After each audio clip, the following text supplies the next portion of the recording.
Nous devons essayer de trouver et de nous reconnecter à la spiritualité. L'anesthésie n'a rien à voir avec la conscience. La conscience existe même là où il n'y a pas de corps. Vous avez les outils nécessaires pour en faire l'expérience. Ça va devenir un point d'accès. Les connaissances scientifiques et la technologie et la médecine moderne ont vraiment incroyablement amélioré notre qualité de vie et notre espérance de vie. Mais en même temps, je pense que nous devons essayer de trouver et de nous reconnecter à la spiritualité ou à l'expérience pure, comme vous le dites. Seriez-vous d'accord avec ça? Est-ce ce genre d'équilibre?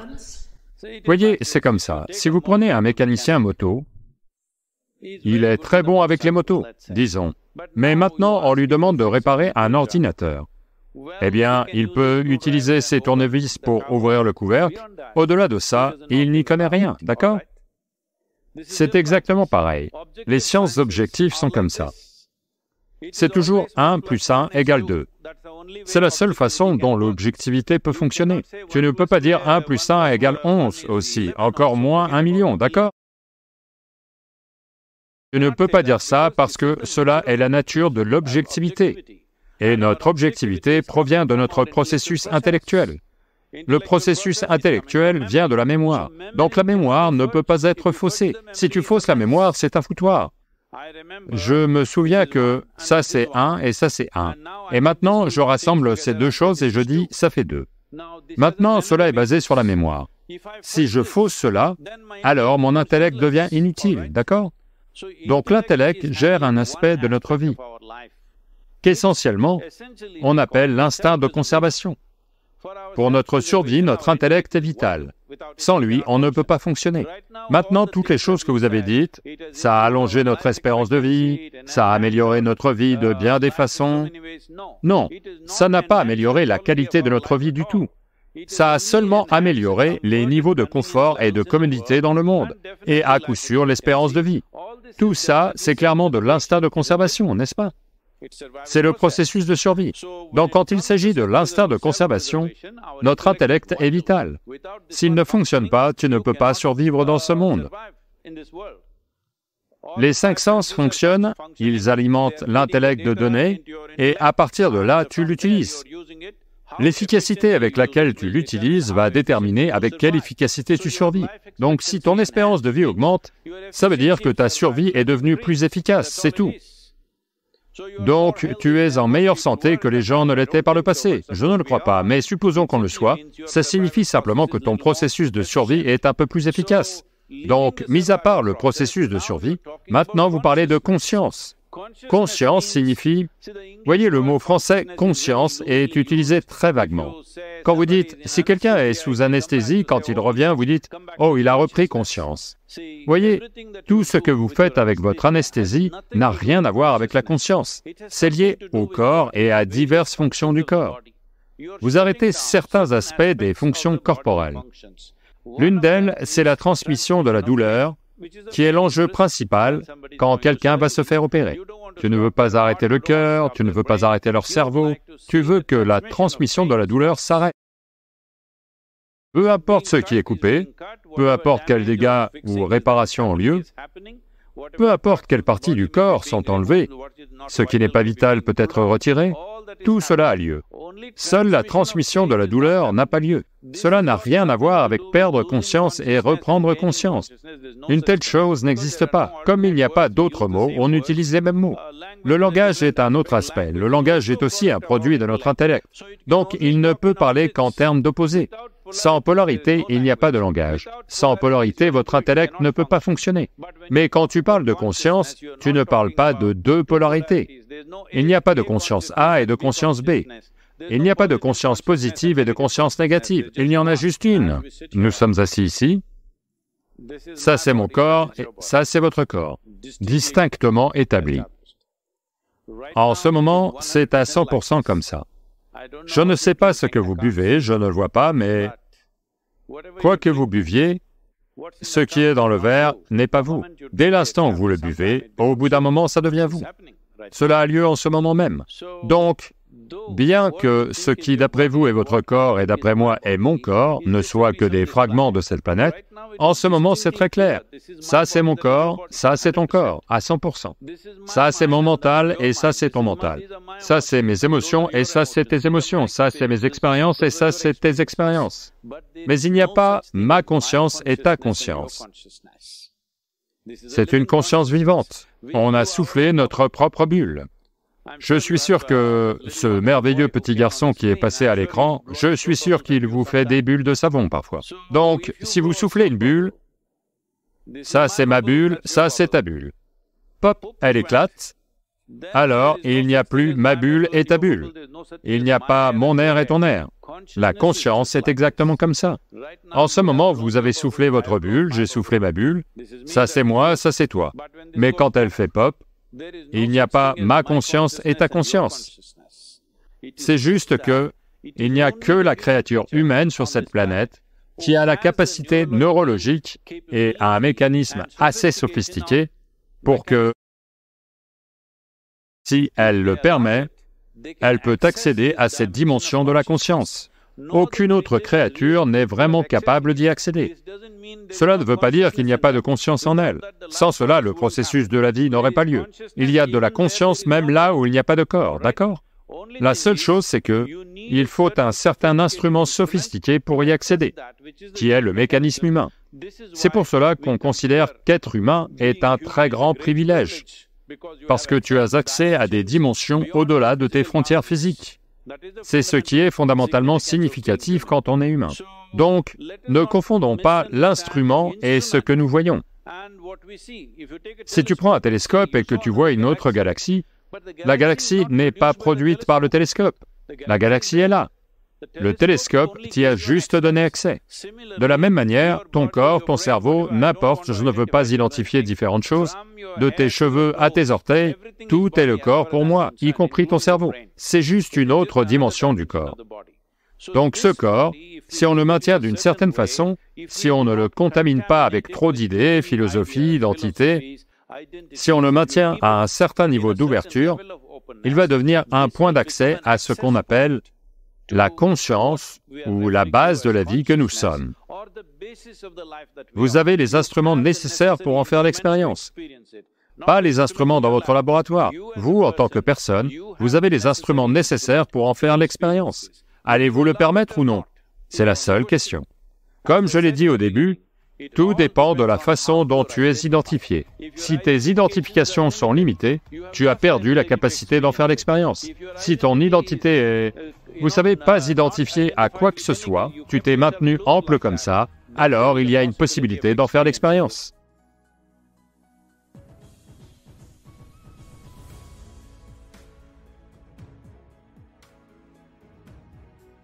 La capacité humaine à percevoir va bien au-delà de la simple compréhension des mots. En ce moment, je parle. Votre capacité à percevoir va en réalité bien plus loin que simplement les mots que vous entendez. Mais parce que le mental est entraîné là maintenant, pas seulement à entendre et enregistrer, désespérément essayer de se souvenir, prendre des notes. Vous savez, certains d'entre vous, vos mains vous démangent. Quelque chose qui vous semble précieux doit être écrit. Mais la perception humaine va bien au-delà de ça. Récemment, vous savez, il y a seulement 4 jours, je discutais avec l'un des meilleurs spécialistes de l'environnement dans ce pays. Et nous en parlions justement. Pendant le dîner, nous avons discuté de tas de choses. Alors, il m'a demandé, « Sadhguru, quels sont les livres que vous lisez ?» J'ai répondu, « Je lis Astérix et Denis la Malice, ce sont mes lectures. » Je n'ai pas l'occasion de lire quoi que ce soit parce que je voyage tout le temps. Si je lis un journal, c'est un événement. Alors, où trouvez-vous toutes les informations? Je lui ai dit, je les recueille chez vous. Vous avez fait toutes ces études. Pourquoi devrais-je aussi les refaire? Je n'ouvre pas tous ces livres. Vous êtes assis ici, et je recueille toutes les choses et j'en parle. Mais où trouvez-vous tous les termes techniques? Je lui ai dit, ne les avez-vous pas dans votre cerveau là tout de suite? Je peux les recueillir chez vous, tout ce que je veux.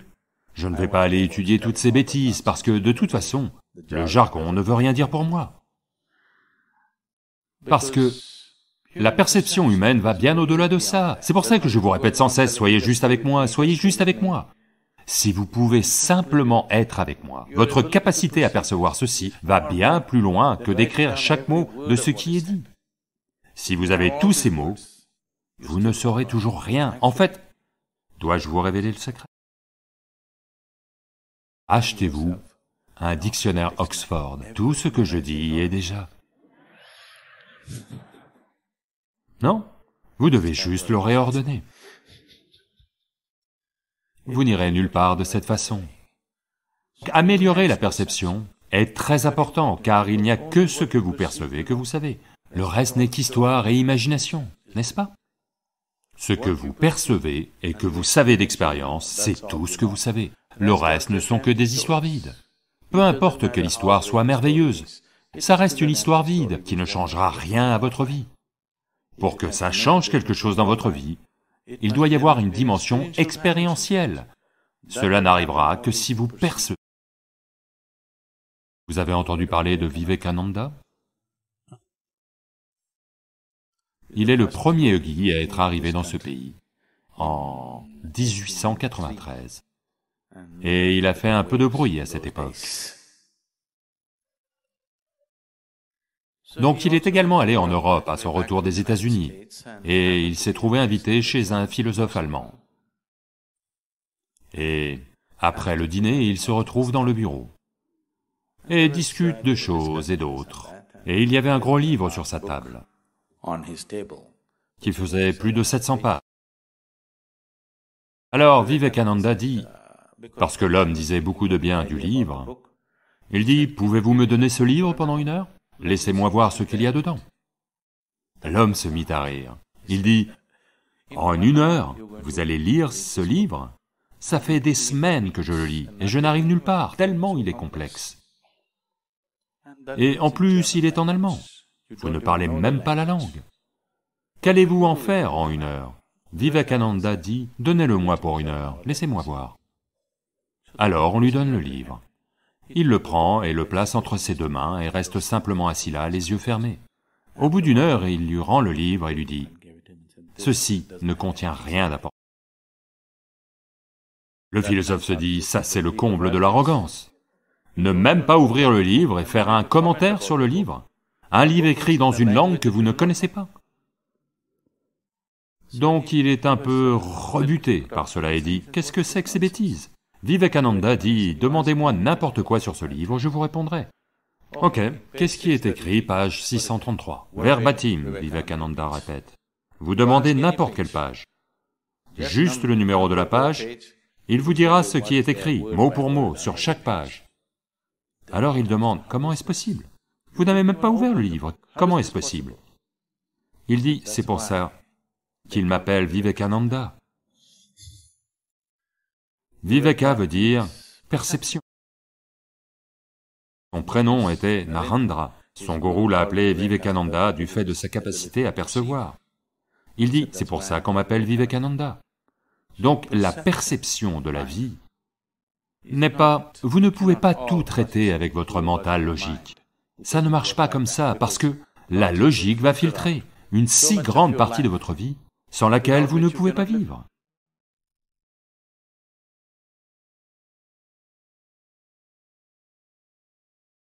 Ce guide a d'immenses capacités de guérison. Et ce guide est riche en ojas. En général, l'ojas est vu comme une dimension d'énergie non physique. Votre capacité à vous remettre de quoi que ce soit, blessure ou maladie, sera comme ça. En ce moment, au Kerala, les gens prétendent, et on ne sait pas dans quelle mesure c'est vrai, mais je sais que c'est en partie vrai, les gens ont conservé du ghee dans la terre, ils l'ont enterré et laissé là pendant plus de 100 ans. Et il semble que ce ghee ait d'immenses capacités de guérison. C'est ce qu'on appelle chata. Chata signifie sentence. Ça veut dire que le ghee est enterré dans un pot d'argile, dans le sol, pendant 100 ans. Parce que quand le ghee reste dans le sol pendant 100 ans, si longtemps que ça, certains changements moléculaires ont lieu dans le ghee, et ce ghee est riche en ojas. Il est riche en tejas, et il est riche en prana. Parce qu'in fine, la pure essence du vata dosha est le prana. La pure essence du pitta et le tejas est celle du kapha et l'ojas. Et au niveau cellulaire, l'ojas, tejas et prana maintiennent l'activité métabolique. L'intelligence cellulaire est le flux de communication. Le prana est un flux de communication. Donc au niveau cellulaire, l'ojas, tejas et prana sont actifs et soutiennent la vie cellulaire. Donc ce ghee, centenaire ou Purana Ghritam, est le meilleur remède pour l'eczéma, le psoriasis. Et si vous le prenez en interne, il peut soigner l'ulcère de l'estomac, la colite ulcéreuse, le syndrome de l'intestin irritable, de nombreux troubles, même des maladies auto-immunes. Ce ghee, âgé, est Sheshtram Ojas Karam Param, c'est-à-dire qu'il favorise l'ojas. Donc ojas, tejas, prana, ce sont 3 facteurs importants qui soutiennent la vie d'une cellule. La cellule peut vivre plus longtemps. Dans les sciences yogiques, en général, l'ojas est considéré comme une dimension non physique de l'énergie. Comme tout ce qui est physique est issu du non physique. Si vous créez un cocon d'une dimension non physique d'énergie, cocon ne veut pas dire comme ça. Au niveau cellulaire, chaque cellule est enveloppée d'un peu de dimension non physique. Cette cellule va continuellement se régénérer à un rythme considéré comme miraculeux.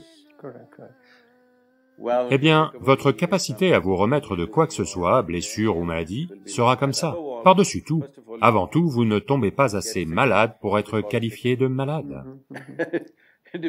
Selon la violence avec laquelle vous vivez, quand je dis la violence, voyez, vous vivez une belle vie paisible, je vis une vie violente, je suis à pleine vitesse sur une moto.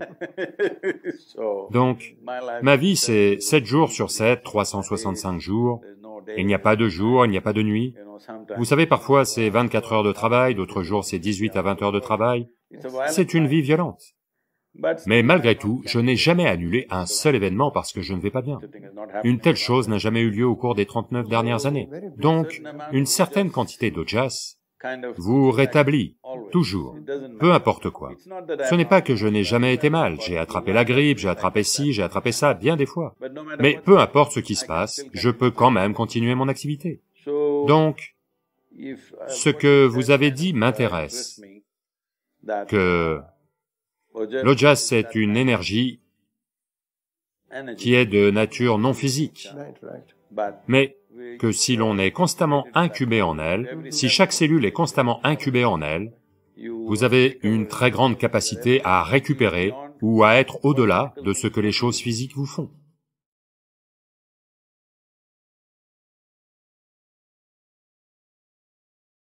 Ma question porte sur la complexité de toute relation. Pourquoi est-ce qu'au-delà d'un certain point, elles deviennent complexes? Que ce soit entre copines, que ce soit entre copains, et en particulier les relations entre une petite amie et un petit ami, et entre mari et femme.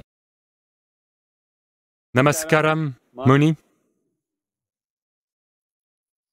Donc vous commencez à goûter à l'aigreur des relations. Bien sûr, tout le monde connaît aussi la douceur des relations. Mais il y a aussi beaucoup d'aigreur. Malheureusement, aujourd'hui, nous avons encore absorbé cela de l'Occident, que si vous prononcez le mot « relation », les gens pensent généralement aux relations corporelles, ou d'une certaine façon, ça doit être entre un homme et une femme, ou autre chose, mais essentiellement une relation basée sur le corps. Non, les relations peuvent être de nombreuses sortes. Si ce sont des relations basées sur le corps, habituellement l'excitation à propos du corps de l'autre va s'éteindre au bout d'un certain temps. Ce que vous pensiez être ultime n'est plus ultime après un certain temps. Il est naturel que vous commenciez à sortir de cela. Alors, quand l'attraction principale qui a uni les gens se met en quelque sorte à fondre, sans savoir pourquoi, ils commencent à être désagréables l'un avec l'autre. Parce qu'essentiellement, une telle relation a pour intention d'extraire de la douceur d'une autre personne, d'extraire du bonheur d'une autre personne. Donc si vous essayez d'extraire de la joie de quelqu'un, après un certain temps, vous verrez que quand ça ne donne pas les mêmes résultats qu'au début, une certaine aigreur va apparaître. C'est important. Quand vous êtes jeune, certaines choses peuvent se produire. Lorsque vous vieillissez, quand je dis vieillissez, d'hier à aujourd'hui, vous êtes plus vieille. Je ne dis pas que vous êtes vieille, Mouni. Je dis juste que d'hier à aujourd'hui, vous êtes un peu plus vieille. Donc aujourd'hui, vous devez penser en termes des relations que vous entretenez dans votre vie, pas nécessairement les relations biologiques, tout type de relation que vous avez. Si la relation est basée sur l'expression de votre joie, pas sur une extraction de joie. Pour cela, vous devez devenir joyeuse par votre propre nature avant tout. Si vous vous concentrez sur ça, que vous êtes exubérante et débordante de joie, si c'est le cas, et que votre relation ne consiste qu'à partager cela, alors vous n'avez pas à vous soucier du cirque habituel que les gens traversent en termes de relations. Gérer les relations veut dire que dans la vie de tous les jours, une relation ne reste peut-être pas cantonnée à un domaine de la vie. Une fois que les gens sont ensemble, ils vont devoir partager beaucoup de choses. Naturellement, vous allez commencer à vous marcher sur les pieds pour beaucoup de petites choses qui arrivent. Pour cette raison, il y aura de nombreuses interactions, ou vous pouvez même les appeler altercations, elles vont se produire. Tout cela, vous ne pouvez pas le gérer tous les jours. Les gens pensent pouvoir gérer, après un certain temps, vous verrez, vous ne pouvez pas gérer. Donc, la meilleure chose est de vous gérer vous-même de telle manière que vous soyez un être naturel, exubérant et joyeux. Si tel est le cas, les relations se produiront. Et les relations ne seront pas basées sur des besoins. Lorsque les relations sont fondées sur des besoins, si ce dont vous avez besoin ne vient pas, vous commencerez à pleurnicher, vous allez commencer à vous plaindre, et vous commencerez à vous sentir amer, parce que ce que vous êtes censé obtenir, vous ne l'obtenez pas. Si vous éliminez ce besoin en vous, si vous êtes un débordement naturel de joie, si vous faites cette seule chose, vous pouvez avoir de fabuleuses relations avec toutes sortes de gens, indépendamment de qui ils sont. Ils n'ont pas forcément besoin d'être votre genre. Avec toutes sortes de gens, vous pouvez entretenir de merveilleuses relations. Puissiez-vous avoir les plus belles relations possibles dans votre vie.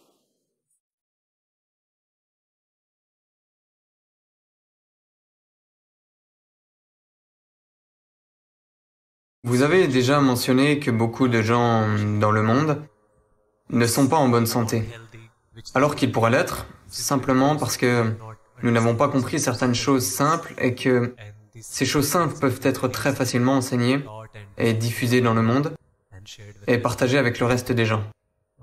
Pouvez-vous nous éclairer davantage sur ces choses simples qui peuvent améliorer notre santé? La santé.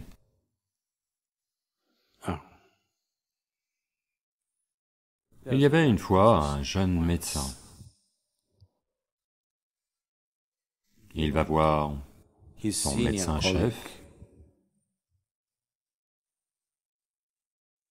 et lui dit qu'il a un problème de diagnostic avec un patient. Alors le médecin-chef répond, « Oh, stress et vomissement, c'est ça?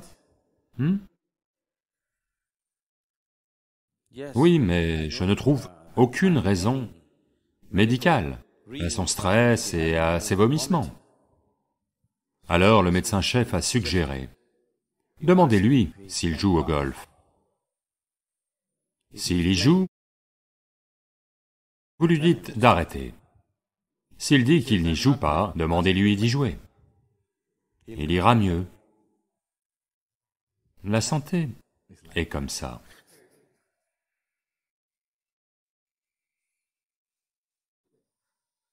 Vraiment. Certaines personnes sont débordées de travail et sont en mauvaise santé. La plupart des gens sont sous-employés et sont en mauvaise santé aujourd'hui. Si vous aviez vécu ici, sur cette planète, il y a 200 ans, physiquement, vous feriez au moins 20 fois plus d'activités que vous n'en faites en ce moment. Physiquement. À coup sûr, n'est-ce pas? Vous auriez marché jusqu'à cet endroit, vous auriez tout fait à la main, vous feriez au moins 20 fois plus d'activités physiques. Je pense que je me trompe 100 fois plus, probablement. Certains d'entre vous, 250 fois.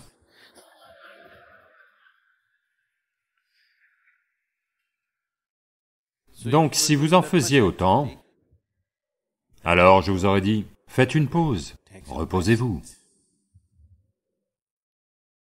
Maintenant, le corps n'a pas été utilisé. C'est seulement en l'utilisant que vous pouvez le maintenir en bon état. Lorsque vous dites santé, vous parlez de santé physique. Vous devez utiliser ce corps. Plus vous l'utilisez, plus il s'améliore. Une des choses les plus simples en ce qui concerne la santé est simplement d'utiliser le corps. Si vous utilisez suffisamment le corps a tout ce qu'il faut pour générer sa propre santé. Cela revient-il à dire que c'est la seule chose? Rien d'autre ne m'arrivera, je serai parfait? Je dirais que si nous utilisons physiquement notre corps autant que nous le devrions, je dirais que 80% des maladies sur cette planète disparaîtraient simplement. 80%. Or les 20% restants, 10% est dû au genre de nourriture que les gens mangent. Ils changent leurs habitudes alimentaires, 10% de plus disparaîtraient. Cela veut dire que seulement 10% des maladies subsisteraient. Tout cela s'est produit pour diverses raisons.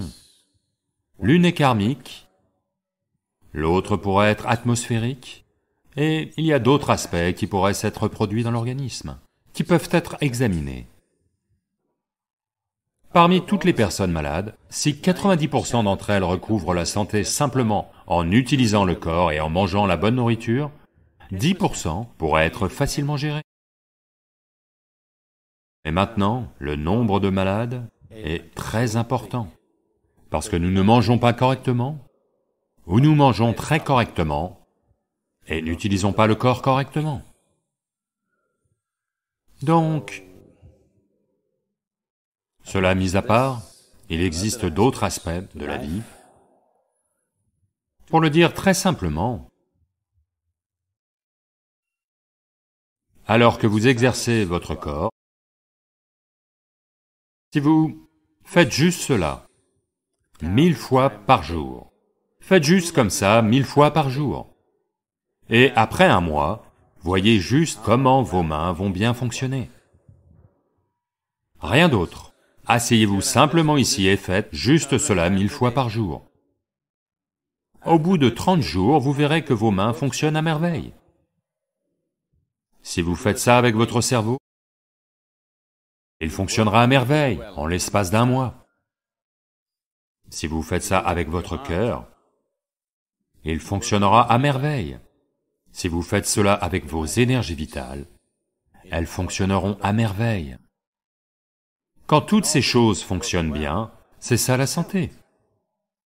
La santé n'est pas quelque chose que vous inventez. La santé n'est pas votre idée. La santé, c'est la vie qui se passe bien. Le processus de vie se passe bien, c'est ça la santé. Ce n'est pas votre idée ou mon idée. Nous agissons comme si la santé était notre idée. Comme si nous avions créé la santé. Nous n'avons pas créé la santé. Si nous avons créé quoi que ce soit, nous avons créé la mauvaise santé. Nous n'avons pas créé la santé. La santé est le mode de la vie. Si vous permettez à la vie de fonctionner pleinement, elle est en bonne santé. Donc, vous avez juste à utiliser votre corps, utiliser votre tête et utiliser vos énergies. Si ces trois choses sont bien exercées et équilibrées, vous serez en bonne santé. Donc, parce qu'actuellement, on aime les gadgets, Et si vous amenez de l'activité dans votre vie,